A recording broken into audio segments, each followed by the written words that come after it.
There we go. Like volatile fireworks. Everyday items repeatedly spontaneously combusting. This is just a demonstration of what can happen when things go wrong.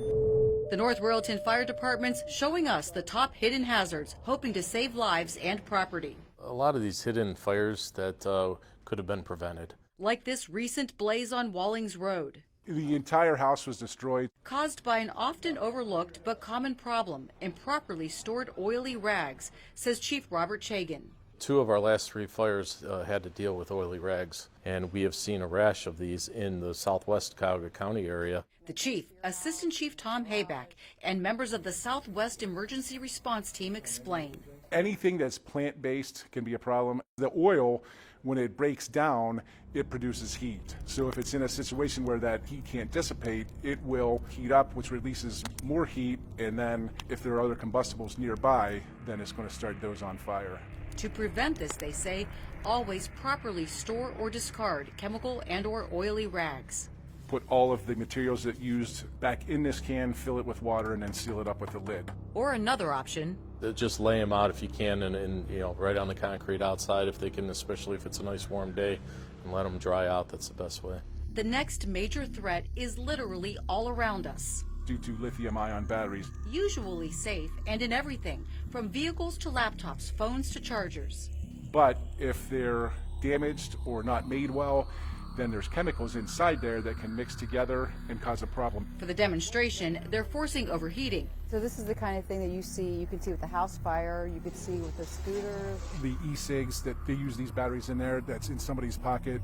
E-bikes, that's a big thing we mentioned before with New York City. But when that happens in an elevator or something, really devastating consequences. First, a basic portable power bank, which contains several lithium batteries. When they start to expand and grow like that, the next thing that's going to happen is they're going to fail. Failing means fire, and within only minutes. Once one of them fails, it heats up and then will vent off. And then the 2 next to it will go, and next to it, and next to it. Devices like this power tool charger with more batteries inside can be downright scary.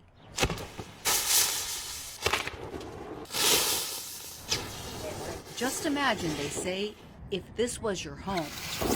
And shoots fire out of one end or the other. It becomes a little mini rocket that'll shoot around the room some distance and start fires. They can go 15 or 20 feet easily. Tom advises only using UL certified batteries and handling them with care. If it gets dropped or damaged or kicked around, or if our phone's in our back pocket and we sit down and that battery gets crunched, that too could cause the failure.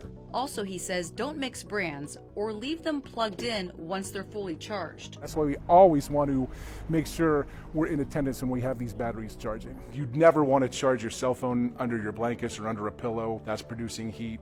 Other common dangers include heating with space heaters and ovens, faulty wiring, overloading outlets and power strips, unattended candles, smoking, but especially The number one cause of fires in the U.S. is still unattended cooking. causing hundreds of deaths and over 158,000 fires per year. So we want to make sure we're not putting stuff on the stove, especially if it's late at night. Maybe we've had a few drinks or we're tired and could fall asleep, because typically it catches the cabinets above on fire, and which could then spread to the whole house. But above all else, they say, 100% is we need working smoke alarms in our houses. And don't wait. As soon as you hear that smoke alarm go off, get outside of the house. So that hopefully we can prevent these tragedies. in North Royalton, Suzanne Stratford, Fox 8 News.